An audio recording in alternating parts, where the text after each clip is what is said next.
Hello friends, welcome to my channel. তো সকলকে স্বাগত।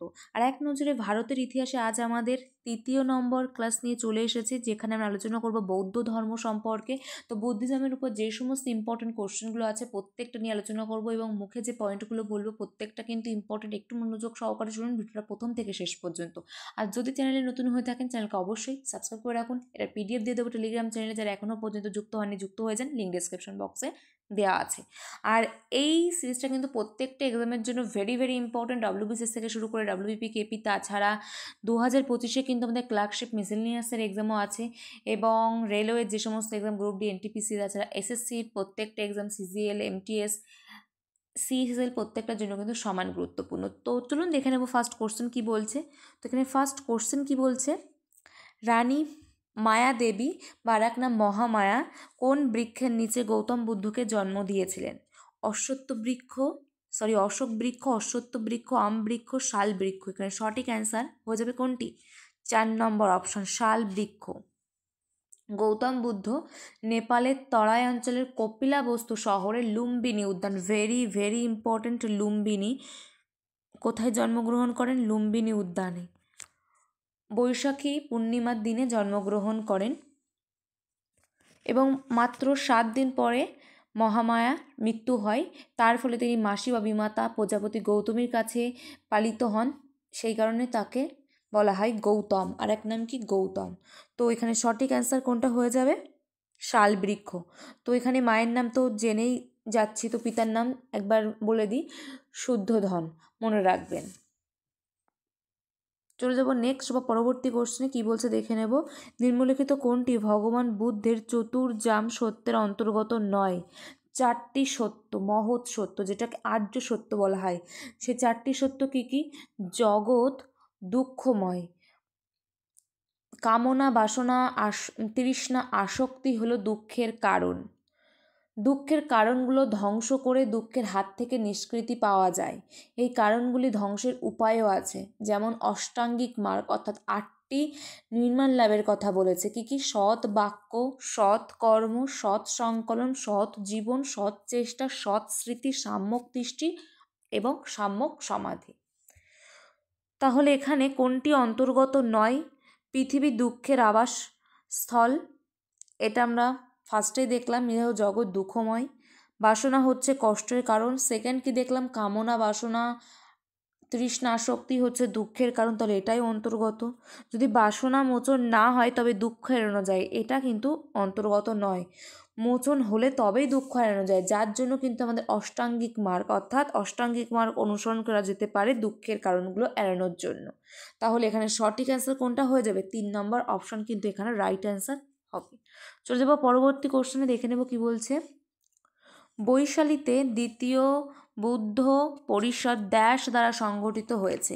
তো দ্বিতীয় বৌদ্ধ সম্মেলন কোথায় হয়? বৈশালীতে। কার দ্বারা হয়? কালাশোক বা কাকবর্ণ। 4 নম্বর অপশন এখানে রাইট অ্যান্সার হবে। তাহলে ফার্স্ট বৌদ্ধ সম্মেলন কোথায় হয়? রাজগৃহ, অজাতশত্রু আমলে। এখানে তো দ্বিতীয় বলাই আছে। তৃতীয় হয় পাটলিপুত্রে অশোকের শাসনকালে, এবং চতুর্থ হয় কনিষ্কের শাসনকালে কাশ্মীর মন্বন্তরের জলন্ধরে। তাহলে এখানে সঠিক অ্যান্সার কোনটা হয়ে যাবে? কালাশোক বা কাকবর্ণ। চলে যাব পরবর্তী কোশ্চেনে। কি বলছে? জাতক কাহিনী কিসের সাথে সম্পর্কিত? সঠিক অ্যান্সার কিন্তু এখানে হয়ে যাবে বৌদ্ধ ধর্ম। 1 নম্বর অপশন এখানে রাইট অ্যান্সার হচ্ছে। জাতক কাহিনীতে গৌতম বুদ্ধের যে মানব এবং প্রাণী উভয় রূপ, সেটার সম্পর্কে কিন্তু বলা আছে, এবং এগুলো হচ্ছে বুদ্ধের পূর্বজন্মের কাহিনী, যেটা পালি ভাষায় রচিত। তাহলে এখানে সঠিক অ্যান্সার কোনটা হয়ে যাবে? 1 নম্বর অপশন। চলে যাব পরবর্তী কোশ্চেনে। কি বলছে দেখে নেব। গৌতম তার নির্মাণ অর্জনের পরে 5 জন ব্রাহ্মণের সাথে কোন স্থানে সাক্ষাৎ করেছিলেন? সারনাথ, বোধগয়া, কুশীনগর, লুম্বিনী। সঠিক অ্যান্সার কোনটা হয়ে যাবে? অপশান এ কিন্তু এখানে রাইট অ্যান্সার হয়ে যাবে সারনাথ। বারাণসীর কাছে সারনাথের মৃগ উদ্যানে বুদ্ধদেব 5 জন তপস্বীর কাছে তার প্রথম ধর্ম প্রচার করেন। তাহলে এখান থেকে আরেকটি কোশ্চেন উঠে আসছে, প্রথম ধর্ম প্রচার ভেরি ভেরি ইম্পর্টেন্ট, কোথায়? সেটাও কিন্তু সারনাথেই করা হয়। কোশ্চেন পাবেন পরবর্তীতে। এবং এই যে ঘটনা, সেটা হচ্ছে ধর্মচক্র প্রবর্তন। যে প্রথম ধর্মপ্রচারের যে ঘটনা কোথায় করেন? সারনাথে, এবং সেটা ধর্মচক্র প্রবর্তন নামে পরিচিত। ভেরি ভেরি ইম্পর্টেন্ট, পরবর্তীতে কোশ্চেন পাবেন। এবং এই ধর্মচক্র প্রবর্তন বা প্রথম ধর্মপ্রচার যেটাকে চিহ্নিত করা হয় চাকা দ্বারা। ইম্পর্টেন্ট, এখানে যে যে কথাগুলো বললাম প্রত্যেকটি ইম্পর্টেন্ট। এবং যে 5জন সদস্য নাম কি কি? কৌডিন্য, যিনি প্রথম শিষ্যত্ব পেয়েছেন, ভেরি ভেরি ইম্পর্টেন্ট। এছাড়া আছে ভদ্রিক, অশ্বজিৎ, বাষ্প এবং মহানাম। তো মনে রাখবেন যে যে পয়েন্টগুলো পড়লাম এই কোশ্চেনটা ইম্পর্টেন্ট, এবং যে যে পয়েন্টগুলো পড়লাম প্রত্যেকটি ইম্পর্টেন্ট। চলে যাবো পরবর্তী কোশ্চেনে কী বলছে দেখে নেব। বুদ্ধ সারনাথে তার 5 শিষ্যের কাছে প্রথম ধর্মোপদেশ দেন, যাকে বলা হয় নিরঞ্জনা, মহাবিনিষ্ক্রমণ, মহাপরিনির্মাণ, ধর্মচক্র প্রবর্তন। একটু আগেই বললাম, ইম্পর্টেন্ট। 4 নম্বর অপশন হয়ে যাবে রাইট অ্যান্সার, ধর্মচক্র প্রবর্তন। পরবর্তী কোশ্চেন কি বলছে দেখে নেব। নিচের কোন রাজা কাশ্মীরে বৌদ্ধ ধর্ম পরিষদ সমবেত করেছিলেন? চতুর্থ বৌদ্ধ ধর্ম সম্মেলন বা পরিষদ কোথায় হয়? কাশ্মীর, মন্বন্তর, জলন্ধরে। কার শাসনকালে? কনিষ্কের। 3 নম্বর অপশন রাইট অ্যান্সার হচ্ছে। ফার্স্ট কাজ ছিল অজাতশত্রু শাসনকালে রাজগৃহে। সেকেন্ড কালাশক বা কাকবর্ণের শাসনকালে বৈশালীতে। থার্ড অশোকের শাসনকালে পাটলিপুত্রে। এখানে আমি বারবার রিপিট করছি কারণ যাতে মনে থাকে, এবং প্রত্যেকটি কোশ্চেন কিন্তু ইম্পর্টেন্ট। তাহলে এখানে কোশ্চেন কি বলছে, নিচের কোন রাজা কাশ্মীরে চতুর্থ বৌদ্ধ সম্মেলন সমবেত করেন? 3 নম্বর অপশন কনিষ্ক। চলে যাবো পরবর্তী কোশ্চেনে কি বলছে দেখে নেব। বৌদ্ধ গ্রন্থের নাম বলুন যাতে সন্ন্যাসীদের জন্য নিয়ম রয়েছে। সন্ন্যাসীদের জন্য নিয়ম: ত্রিপিটকা, বিনয় পিটক, সূত্র পিটক, অভিধম্ম পিটক। সন্ন্যাসীদের জন্য নিয়ম কিন্তু আছে বিনয় পিটকে। বৌদ্ধ ধর্মগ্রন্থ যেটাকে বলা হয় ত্রিপিটক, এটা একটু টাইপিং মিস্টেক হয়ে গেছে। ত্রিপিটক, বিনয় পিটক, সূত্র পিটক, অভিধম্ম পিটক। তো ত্রিপিটক যেটা পালি ভাষায় রচিত, তার 3টি ভাগ: বিনয় পিটক, সূত্র পিটক, অভিধম্ম পিটক। বিনয় পিটক যেখানে সন্ন্যাসী বা সন্ন্যাসীদের জন্য বিভিন্ন নিয়ম শৃঙ্খলা একটা বইতে লিপিবদ্ধ আছে, যেটাকে বলা হয় বুক অফ ডিসিপ্লিন। এবং সূত্র পিটক যেখানে নৈতিকতা এবং মতবাদের বিষয়ে বুদ্ধের বাণী নিয়ে লেখা আছে। এবং অভিধম্ম পিটক যেটাতে দার্শনিক প্রবন্ধ সমূহের সংকলন করা আছে। তাহলে এখানে যে 3টি পিটক, বিনয় পিটক, সূত্র পিটক, অভিধম্ম পিটক, প্রত্যেকটা ইম্পর্টেন্ট, কোশ্চেন পরবর্তীতে পাবেন। তো এখানে বৌদ্ধ গ্রন্থের নাম যেটাতে সন্ন্যাসীদের জন্য নিয়ম বা বিভিন্ন নিয়ম শৃঙ্খলা যেগুলো লিপিবদ্ধ করা আছে একটা বইতে, সেটা হচ্ছে বিনয় পিটকে। 2 নম্বর অপশন এখানে রাইট অ্যান্সার হচ্ছে। চলে যাবো পরবর্তী কোশ্চেনে কী বলছে দেখে নেব। 3টি পিটকের মধ্যে অভিধম্ম পিটক দেশের সাথে সম্পর্কিত। একটু আগে বললাম বিনয় পিটক যেটা সন্ন্যাসীদের জন্য বিভিন্ন নিয়ম শৃঙ্খলা লিপিবদ্ধ আছে। সূত্র পিটক যেখানে নৈতিকতা মতবাদের বিষয়ে বুদ্ধের বাণী সংকলিত আছে। এবং অভিধম্ম পিটক যেখানে দার্শনিক বিষয়ে আলোচনা করা আছে। তার 2 নম্বর অপশন এখানে রাইট অ্যান্সার হয়ে যাবে। পরবর্তী কোশ্চেন চলে যাবো, কি বলছে দেখে নেব। গৌতম বুদ্ধের জীবনী বুদ্ধচরিত ড্যাশ দ্বারা লিখিত। সঠিক অ্যান্সার হয়ে যাবে অশ্বঘোষ। 4 নম্বর অপশন রাইট অ্যান্সার অশ্বঘোষ, যিনি মহারাজা কনিষ্কের সমসাময়িক ছিলেন। Very very important. পরবর্তী কোশ্চেন দেখে নেব কি বলছে। গৌতম বুদ্ধ নিম্নলিখিত কোন নদীর তীরে বুদ্ধত্ব লাভ করেন? সঠিক অ্যান্সার গঙ্গা, গণ্ডক, পুনপুন, নিরঞ্জনা। সঠিক অ্যান্সার কিন্তু হয়ে যাবে এখানে 4 নম্বর অপশন নিরঞ্জনা নদীর তীরে। নিরঞ্জনা নদী থেকে বা ফাল্গুনী নদী থেকে তিনি স্নান করে সুজাতার দেয়া পরমান্ন গ্রহণ করেন এবং অশ্বত্থ গাছ তলায় গভীর ধ্যানে মগ্ন হন। কোথায় সেটা? উরুবিল নামক স্থানে। এরপর থেকে এই স্থানটি বুদ্ধগয়া এবং গাছটি বোধিবৃক্ষ নামে পরিচিত। তো স্থানটার নাম মনে রাখবেন, বুদ্ধগয়া বা বোধগয়া। এবং কোন গাছ? অশ্বত্থ গাছ, সেটাকে বলা হয় বোধিবৃক্ষ। Very very important. এবং এই যে এখানে যে কোশ্চেনগুলো আলোচনা করলাম, কোন নদীর তীরে ইম্পর্টেন্ট, এবং অনেক সময় কোশ্চেন আসে কার দেয়া পরমান্ন গ্রহণ করেন সুজাতার, কোন গাছের তলায় অশ্বত্থ গাছ, স্থানটার নাম উরুবিল নামক স্থানে, সেটা হচ্ছে ৩৫ বছর বয়সে, এবং এরপর থেকে তিনি বুদ্ধ বা জ্ঞানী নামে পরিচিত হন। এবং এই যে স্থান সেটা বুদ্ধগয়া বা বোধগয়া, এবং যে অশ্বত্থ গাছটা বোধি বৃক্ষ নামে কিন্তু পরিচিত। প্রত্যেকটা ইম্পর্টেন্ট। চলে দেবো পরবর্তী কোশ্চেনে কি বলছে দেখে নেব। নিরঞ্জনা নদীর তীরে কোন বৌদ্ধ স্থানটি অবস্থিত? লুম্বিনী, বোধগয়া, সারনাথ, নালন্দা। একটু আগেই দেখলাম স্থানটির নাম কি হয়েছে, বুদ্ধগয়া বা বোধগয়া। 2 নম্বর অপশন রাইট অ্যান্সার হয়ে যাবে। চলে যাবো পরবর্তী কোশ্চেনে কি বলছে দেখে নেব। সত্যের খোঁজে সিদ্ধার্থের গৃহত্যাগ কী নামে পরিচিত? ধর্মচক্র প্রবর্তন, মহাভিনিষ্ক্রমণ, নির্মাণ, মহাপরিনির্মাণ। তো ধর্মচক্র প্রবর্তন যেটা ফার্স্ট ধর্মপ্রচার, মহাভিনিষ্ক্রমণ অর্থাৎ গৃহত্যাগ, তাহলে এটাই আমাদের রাইট অ্যান্সার হবে 2 নম্বর অপশন। নির্মাণ অর্থাৎ জ্ঞানদান, আর এখানে মহাপরিনির্মাণ হবে, মহাপরিনির্মাণ অর্থাৎ দেহত্যাগ। তাহলে গৃহত্যাগ যেটা মহাভিনিষ্ক্রমণ, 29 বছর বয়সে কিন্তু তিনি গৃহত্যাগ করেন। চলে যাবো পরবর্তী কোশ্চেনে। ভগবান বুদ্ধের মহাপরিনির্মাণ অর্থাৎ দেহত্যাগ এরপরে প্রথম বৌদ্ধ সম্মেলন কোথায় অনুষ্ঠিত হয়? ফার্স্ট বৌদ্ধ সম্মেলন কোথায় বলেছিলাম? রাজগীর বা রাজগৃহ। কার নেতৃত্বে? অজাতশত্রুর। তাহলে এখানে সঠিক অ্যান্সার হয়ে যাবে 1 নম্বর অপশন।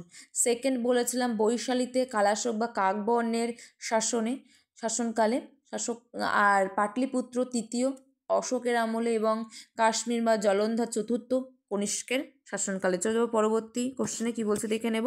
গৌতম বুদ্ধ কোথায় তার প্রথম ধর্মোপদেশ প্রদান করেন বা প্রথম উপদেশ প্রদান করেন? বোধগয়া, শ্রাবন্তী, সারনাথ, বৈশালী। সঠিক অ্যান্সার হয়ে যাবে বৈশালী। আগেও কিন্তু এটা নিয়ে আলোচনা করেছি। বারাণসীর কাছে সারনাথ। সঠিক অ্যান্সার হয়ে যাবে সারনাথ, 3 নম্বর অপশন। বারাণসীর কাছে সারনাথের যে মৃগ উদ্যান, সেখানে 5 জন তপস্বীকে নিয়ে তিনি প্রথম ধর্ম প্রচার করেন, যেটাকে ধর্মচক্র প্রবর্তন বলে, যেটাকে চাকা দ্বারা চিহ্নিত করা হয়। 5 জন শিষ্যের নাম কি কি? কৌডিন্য, যিনি প্রথম শিষ্যত্ব পেয়েছিলেন, ভদ্রিক, অশ্বজিৎ, বাস এবং মহানাম। তো এখানে সঠিক অ্যান্সার হয়ে যাবে 3 নম্বর অপশন। চলে যাবে পরবর্তী কোশ্চেনে। নিচের কে দ্বিতীয় বুদ্ধ নামে পরিচিত? সঠিক অ্যান্সার হবে পদ্মসম্ভব, 1 নম্বর অপশন রাইট অ্যান্সার। চলে যাবে পরবর্তী কোশ্চেনে কি বলছে দেখে নেব। গৌতম বা সিদ্ধার্থ চূড়ান্ত উপলব্ধির জন্য বোধগয়া যাওয়ার আগে 6 বছর ধরে কোন স্থানে ধ্যান করেছিলেন বলে মনে করা হয়? সঠিক অ্যান্সার হবে কিন্তু প্রয়াগবোধি, 3 নম্বর অপশন রাইট অ্যান্সার হবে। চলে যাবো পরবর্তী কোশ্চেনে দেখে নেব কি বলছে। বুদ্ধের জীবনের নিচের কোন অংশটি ঘোড়ার প্রতীক দ্বারা উপস্থাপিত হয়? ঘোড়া হচ্ছে মহাভিনিষ্ক্রমণ বা ত্যাগ, মানে গৃহত্যাগ।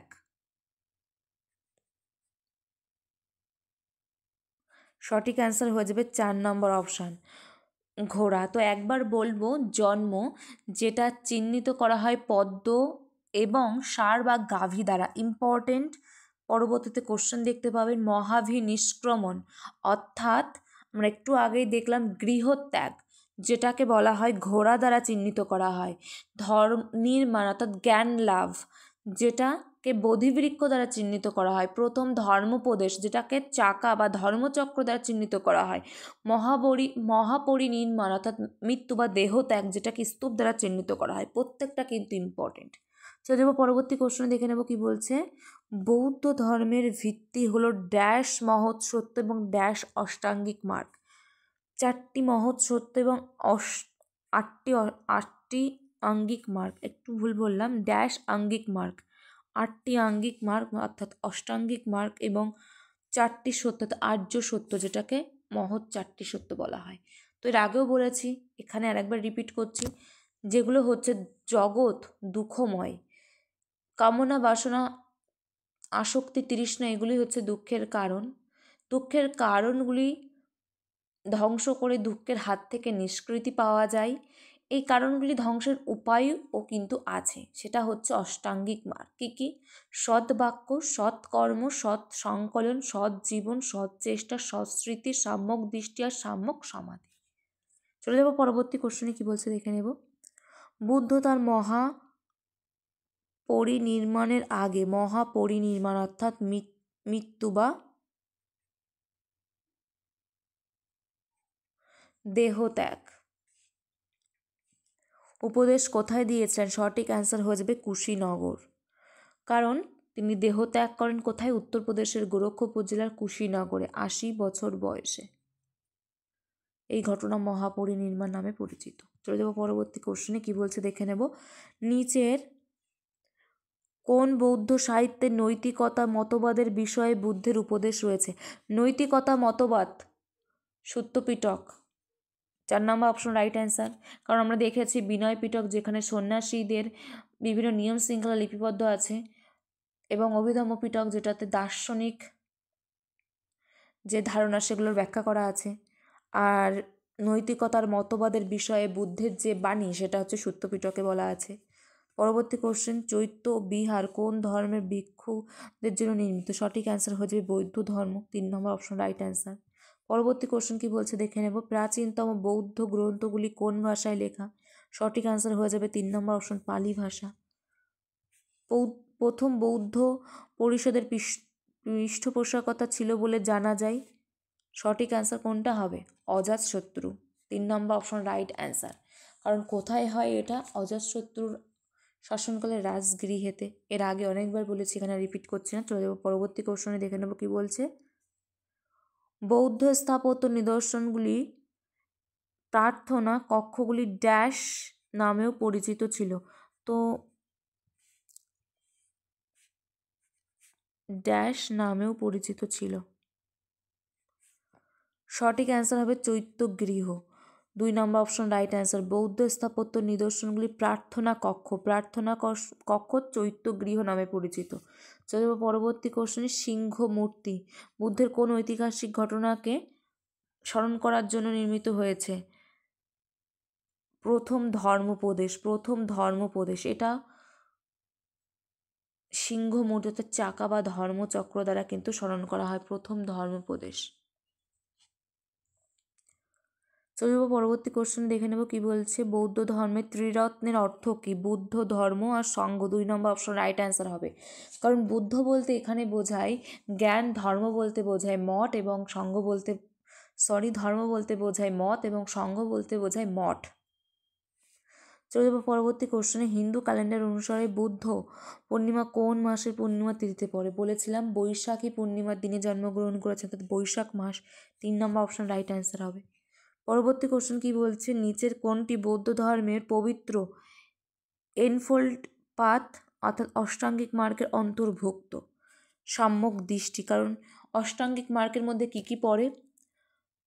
সৎবাক্য, সৎসংকল্প,